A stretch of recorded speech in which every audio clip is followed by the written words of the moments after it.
As you correctly pointed out, Nancy, trade has the trade escalation, trade war has the ability to affect investment decisions, ability to create a credit crunch, which are all very dangerous recipes for emerging markets. But I think it's not very clear at the moment in terms of the Chinese yuan, which is a very important anchor for Asian currencies. And indeed, for Africa, it's become also a very important currency. It's not very clear to me that the right path for resolving the trade dispute with the US is for the yuan to depreciate against the US, because the US is trying to correct a bilateral trade imbalance with China. And actually, the recipe for that is more for realignment via a revaluation upwards of the yuan, as we saw during the Plaza Accord. I'm not saying that we'll get a huge appreciation of the yuan, but directionally, it's possible that the yuan may be revalued stronger rather than weaker as a means of resolving this bilateral trade.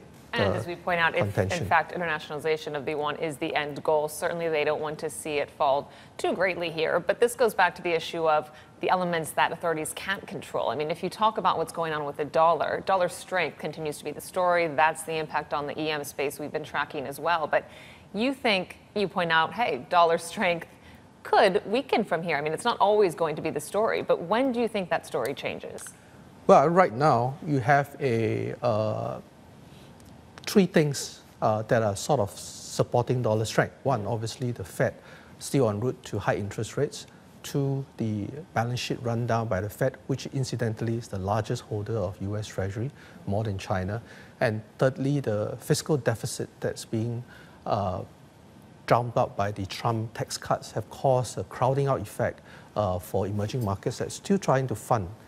Emerging markets typically have current account deficits they need to fund, and the Treasury is crowding up these emerging markets. So you have sort of inhospitable environment, less hospitable environment for emerging market. How that's going to change in Western, we think that over the next few quarters, it's very likely that this desynchronization of US growth with the rest of the world will abate, and that the US economy is in a very late stage, that we will slow down in the US, and that means that the Fed is no more than about 3 more hikes from pausing when they hit the neutral level of interest rate. And that, I think, will create a much benign macro backdrop for emerging markets and for Asian currencies. Until we hit that point, though, do you avoid Indonesia, avoid India, the two most vulnerable economies at the moment? I mean, looking at what's happening to the rupee and rupiah, or do you look at this as perhaps a buying opportunity? Well, it's very hard always to suggest buying, catching a falling knife. But I would point out that as people look at the spot rate for India and Indonesia and say that we are actually at the lowest point for the currency, they are only looking at the spot rate. What you should be looking at is the spot rate plus the additional carry, because India gives you 8% interest rates and so does Indonesia. So the total return over the last 5 years is actually not negative. That's an important point. Maybe it's forgotten right now.